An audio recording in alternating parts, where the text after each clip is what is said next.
मुखिया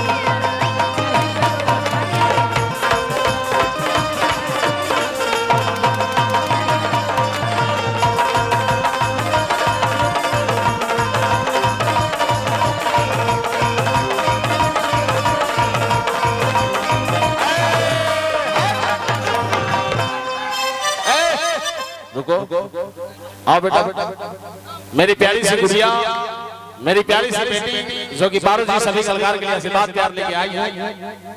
पारो जी इधर आइए। जी जी ये आशीर्वाद देने के लिए, प्यार दुलार देने के लिए, आपका आशीर्वाद पाने के लिए, क्या नाम है आपका? रोशनी बिटिया जो कि मन से आई है, दिल खोल के अपना आशीर्वाद देने के लिए आई है पारो जी से। पारो जी प्यारा पुरस्कार है, ले लीजिए आप, दे दो।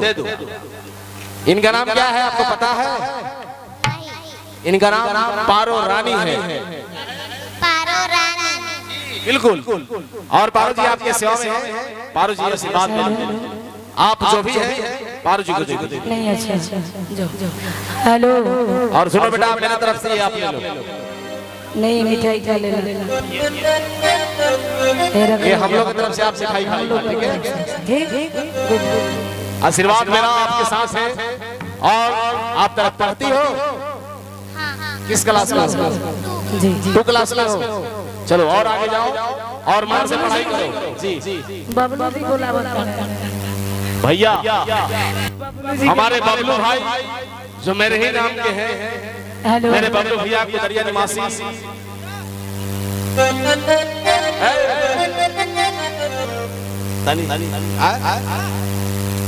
और हमारे आदरणीय शशि बाबा, मेरे भाई, मेरे गार्जियन, परम मित्र बबलू भाई, सभी के माध्यम से आशीर्वाद प्यार मिला है। दिग्गज 12 म्यूजिकल ग्रुप आप सभी का आभारी है। हर साल की तरह 3 साल भी आप सबका सेवा कर रहा है।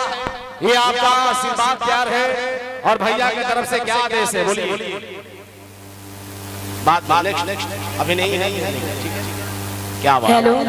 भगवान आपको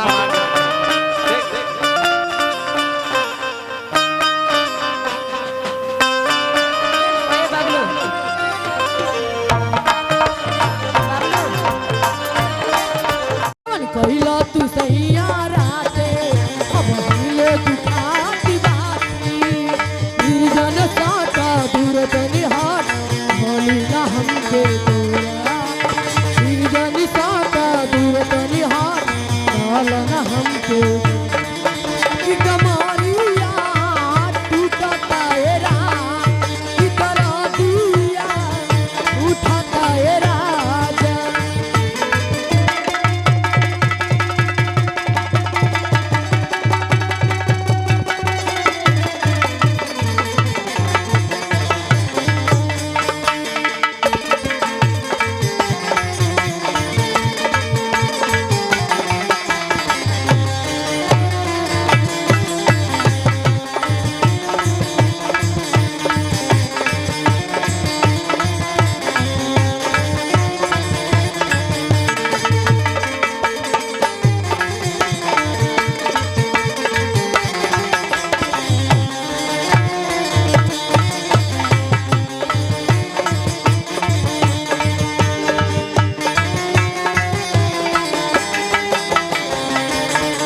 दा हमके जानी जानी जाई बहारा छोड़ के अकेले काटे दा हमके जानी कमरिया टूटता एरा करा दिया उठाता एरा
कहतनी कि रंजीता तू ही हमर तकिया, अरे तू ही जर पाई, अरे तू ही हमर तकिया, तू ही जर पाई, तू ही हमर चादरा।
देवता हो तू ही देवता हो, तू ही देवता हो, तू ही देवता हो, तू ही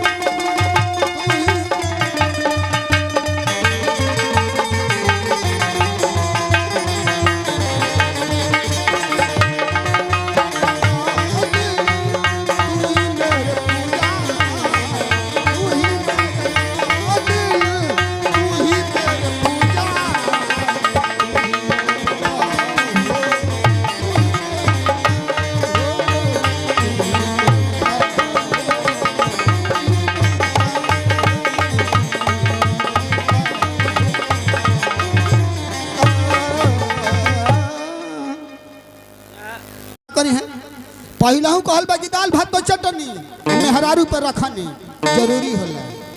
कतनो सब्जी मिली चटनिया ना मिली तो बोझ ना होला। तो है सुना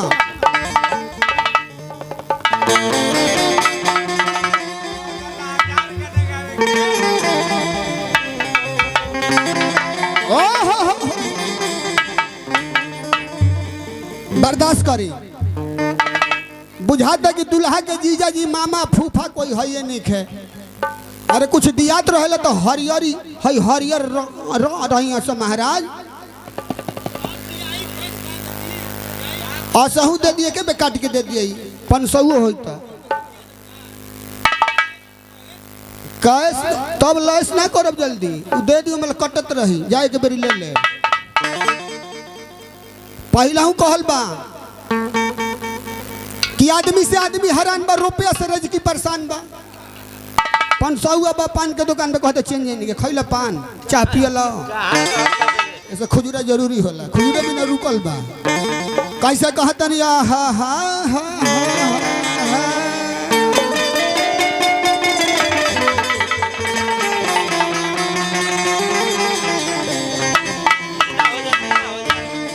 है ना है पतर की सेंटर बाई सेंटर में है ने रह है जा। हाँ सामने रहा कैसे कहता नहीं कि ये चंपा चमेली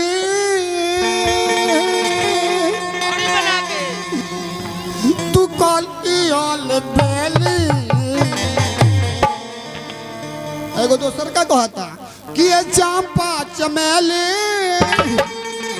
खड़ा रहा हम लेकिन हम ही ना कही ना हम कही ना कि ये चंपा चमेली